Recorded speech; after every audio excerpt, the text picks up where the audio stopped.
اللهم صل وسلم وبارك على سيدنا محمد. ونعم لمقاطعة المنتجات الفرنسية. في هذا الفيديو سنتحدث عن تاريخ فرنسا المظلم مع النظافة ومع معاملة المسلمين دون أن ننسى حقوق الإنسان التي يعتبرونها الفرنسيون أساس دولتهم. خلال القرن الثامن عشر في فرنسا كان يعتقد معظم الناس أن الاستحمام غير صحي. كان هناك اعتقاد شائع بأن فتح المسام بالماء الساخن يجذب جميع أنواع الأمراض إلى الجلد، كما كانت تستخدم القذارة الجسدية كطبقة وقائية ضد الأمراض. فقط تخيلوا يا خرك شنو هذا؟ في حين أن قصر فرساي وهو أحد أروع القصور التي تم تشييدها على الإطلاق، إلا أنه تم بناؤه على مستنقع. ومما زاد الطين بلة، كان لدى قصر فرساي حمامات محدودة. كان القصر يحتوي على حوالي 700 غرفة، و9 منها فقط بها ما يشبه الحمام، مما جعل الأشخاص البالغ عددهم 4000 الذين يعيشون هناك بانتظام يقضون حاجتهم ببساطة حيثما كان ذلك مناسبا، وغالبا في الممرات أو تحت السلالم. كما وصف أحد الزوار في عام 1764 مدينة فرساي بأنها مزيج من القطط المتوفاة والبول والفضلات أعزكم الله والخنازير المذبوحة والمياه الراكدة والبعوض. هي بدون منازع العصر الذهبي للوساخة والقذارة. في كبرى المدن الأوروبية كان الناس يقضون حاجاتهم في الشوارع ويرمون من النوافذ بالفضلات الصلبة والعضوية. وكانت الخنازير والبط والكلاب تصول وتجول بين المنازل، والقوارض والجرذان تسرح بلا رادع أو وزع. وكذا كانت الحال في باريس، حيث كانت المجارير تسري في الهواء الطلق، مسببة الفيضانات وتدفق الوحول في شوارع العاصمة. وفي استحياؤها تختنق بالروائح الكريهة المنبعثة من نفايات رميت من المنازل والورش والمسالخ والمسامك والمدابغ والمستوصفات وغيرها من مرافق الحياة المدنية. وضع صحي كارثي ساهم بشكل كبير في انتشار الأوبئة والأمراض. ففي العام 1348 فتك الطاعون وحده بأكثر من 80,000 شخص في باريس، إلى درجة أنه كان يتم استخدام المياه القادرة للاستحمام وغسيل الملابس. وكانت أيام الغسيل تحدث مرة أو مرتين في السنة فقط، وهو أمر لا يهم بتاتا، لأنهم نادرا ما يغيرون ملابسهم حتى بعد العمل في يوم صيفي والتعرق بشدة. فرائحة العرق تعتبر كعلامة على الصحة الجيدة والبراعة الجنسية.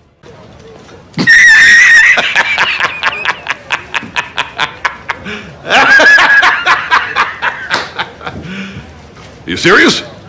وكان السبب الوحيد لخروج الفرنسيين من هذا الوضع القذر هم المسلمون.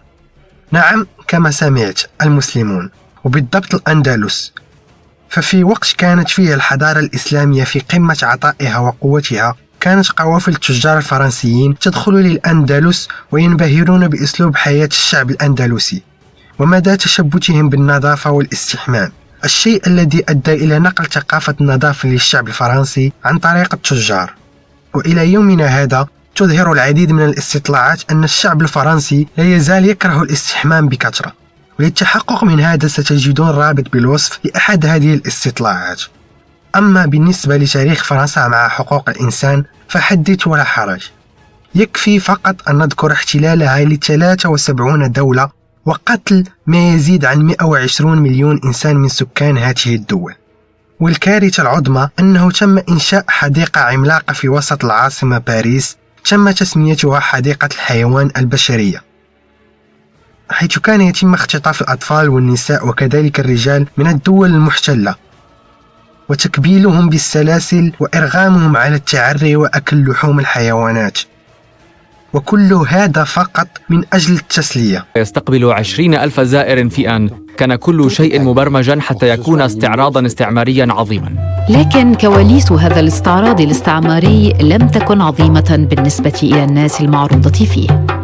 فآلاف منهم عرضوا خلف أسياج حديدية كانت معدة في الأصل للحيوانات، ومئات منهم ماتوا جراء البرد والمرض. في عز الشتاء في حديقة الحيوانات والنباتات كان هناك رجال ونساء وأطفال شبه عرى، فلا بد أن يكون صدر المرأة غير المتحضرة عاريا، والعبد الصغير يركض عاريا في زمن لم تكن تعرض فيه المرأة عارية في باريس إلا إذا كانت سوداء أو عربية. دون أن ننسى نهب خيرات الدول المحتلة وجعل شعوبها يعانون الأمرين. وهذا يجعلنا نسلط الضوء على بعض الأشخاص الذين ينتقدون مقاطعة المنتوجات الفرنسية بحجة أنه إذا أتيحت فرصة الإقامة في فرنسا لأي مسلم فسيستغلها. أنا أقول نعم، من حقه أن يستغلها، لأنها فرصة لاستعادة حقوقه وخيرات بلده التي سلبت منه. ففرنسا دولة قائمة فقط على نهب الخيرات والموارد الطبيعية للدول المحتلة. أما بالنسبة لتصريح شبه الرئيس الفرنسي الذي قال أن الإسلام يعاني أزمة، فأنا أرى العكس. فالشعب الفرنسي حاليا يعاني من انحطاط كبير في الأخلاق والقيم وكذلك الاقتصاد، وهذا بشهادة الكثير من الخبراء الفرنسيين. Nous donne une leçon qu'ils ont bien raison en ce sens, qui est une leçon d'antimatérialisme. Oui. Parce que quoi qu'on pense, ce sont des gens qui ont un idéal. Oui. Ce sont des gens qui pensent que l'horizon indépassable n'est pas forcément. Alors je ne pense pas des jeunes générations qui sont un mélange d'un petit peu tout, mais je veux dire que l'horizon indépassable n'est pas dans le téléphone portable, dans le 4x4, le SUV ou ce genre de choses. Mais ce sont des gens qui ont une spiritualité, qui ont une éthique, qui ont une exigence morale, qui ont des valeurs, qui estiment que nous sommes honteux, nous, à envoyer nos personnes âgées dans des choses qu'on appelle même des EHPAD, qui sont des mouroirs, qui estiment que la sexualité avec n'importe qui, quand on veut, comme on veut, pour faire n'importe quoi, c'est pas forcément très honorable à l'endroit des femmes, etc. Donc je pense que c'est pas une affaire de frigidaire, c'est une affaire de dignité, parce que ces gens sont dans une morale de l'honneur et que nous avons perdu le sens de l'honneur.